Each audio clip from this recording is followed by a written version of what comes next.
Welcome back to Open Window Politics. Today we're going to be doing a prediction between AOC, Congresswoman from New York, on the Democratic side, and then on the Republican side we'll be going with J.D. Vance, the current vice president. So we'll get started off on the West Coast, and well, with the first swing state, that being the state of Nevada. We'll make our way eastward. So I do think in Nevada that if it were to be between these two candidates, that AOC probably quite a bit more progressive, might alienate some more moderate voters that are really going to be crucial to winning a lot of these states. But I do think that Vance would probably be able to, I think it would be narrow, but that's how I think it would probably go. End up in the Republican column for Nevada. And then we get to Arizona. Arizona, I'm really on the fence about whether or not it would be lean or tilt. Just because things are looking pretty good for Democrats in general right now, I'm going to go with tilt. But it still is 11 votes for J.D. Vance. And then we get to, I'll actually start with the Rust Belt. I do think that of the states that AOC is most likely to win, it would probably be Wisconsin. I think Michigan is going to be an interesting one too. Most likely AOC won't be the Democratic nominee. This is just a fun hypothetical to do a prediction about. But I do think that AOC would probably be able to narrowly win Wisconsin. It's very possible that Vance would win all three Rust Belt states, but for now I'm going to go with that. And I did forget the district here in Omaha.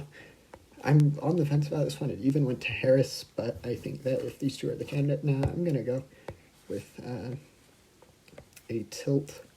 And then I'm going to fix the district there in Maine to that. There we go.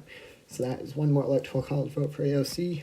I think it's possible that that district could flip, but even Harris won it, so it is certainly known to vote for Democrats.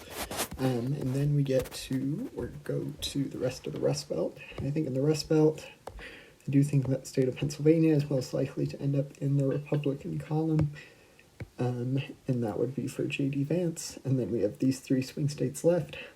I think that Georgia and North Carolina would probably most likely be in the Republican column. Georgia did have a good election night for Democrats, but I just don't think that it would be able to replicate if AOC was the candidate. I think it would be close, just like all these states are. But for now, I'm going to go with a tilt rating for both of those. And even without Georgia, let's say that Vance doesn't win Georgia, it'd still be 271 with Pennsylvania and North Carolina, enough to win the election. But I do think that it's probably going to end up in the Republican column there in Georgia. I think Michigan is probably the state I have the hardest time calling. I think that it would probably be the second most likely state to end up in the AOC's column.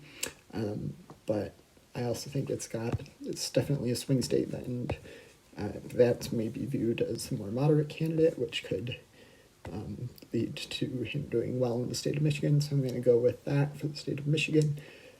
Feel free to let me know if you have any questions. Feel free to disagree or agree with me in the comments, and don't forget to like and subscribe. Thanks. Bye.